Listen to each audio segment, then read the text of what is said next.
Welcome everybody to Forza Horizon 3, and today we're taking a look at the 2016 Cadillac ATS-V. And yeah, this was introduced in 2016 and also comes as a sedan version, because obviously this is a coupe.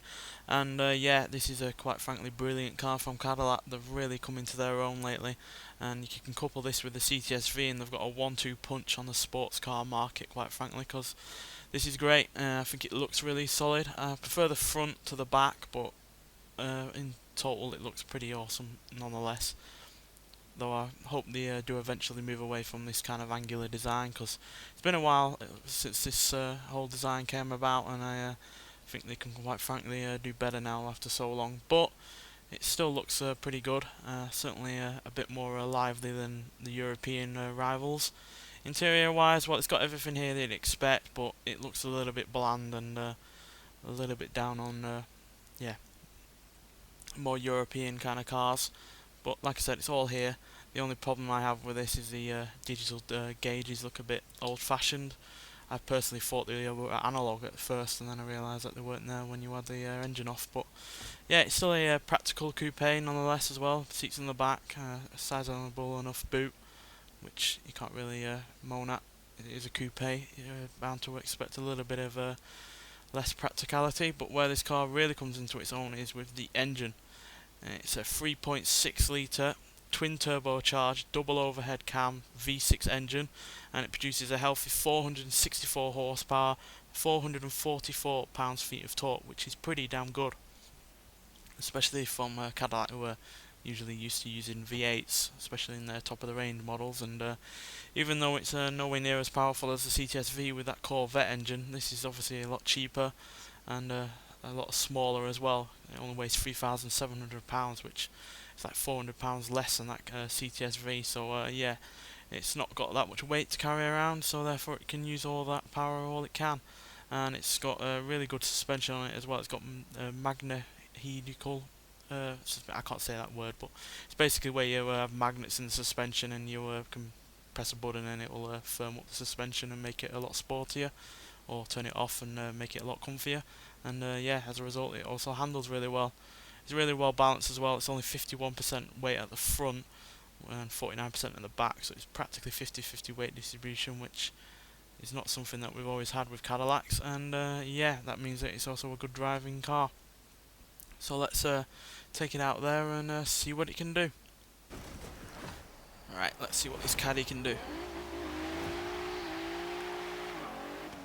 Yeah, really good off the line.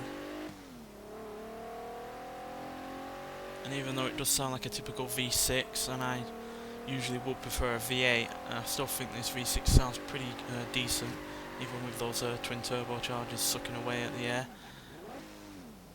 So yeah, it's not the best sounding engine Cadillac I've ever made, but neither is it the worst. In terms of how this car drives, well, it drives really well. Cadillac have really come into their own in the last few years, and obviously the CTS-V, or even just a standard CTS, has been around for more than a decade now, but even so they've really homed in the chassis, the handling, and just the general feel of the car. Obviously there are, you know, more expensive, faster, better looking, better handling cars that you might be able to find from Germany or etc., but they're the kind of cars that have, you know, are way more expensive. And this Cadillac is obviously a peg down from the CTS-V in terms of money value, so therefore it's going to be a lot cheaper than even the likes of Mercedes-Benz or BMW. So yeah, I think even though the interior is nowhere near as high class as the German rivals, in terms of how this car drives, it's well ahead of them, and that really comes into its own with the acceleration. 0 to 60 in 4.2 seconds, 0 to 100 in 9.884 seconds, and it can do 186 miles an hour, which is really impressive.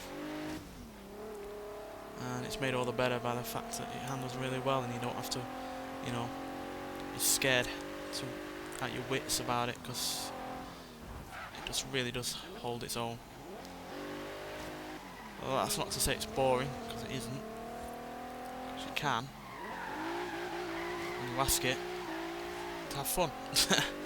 But if you do want to drive it seriously, if you do want to get a good, you know, lap through it on a track or just go around some country roads or whatever, this will do it perfectly. But if you also want to poke it with a stick and have some fun with it, you can, and it will hold in on there and let you have all the fun you want. So yeah, really can't fault this on its driving, and yeah, acceleration wise and top speed wise it's spot on.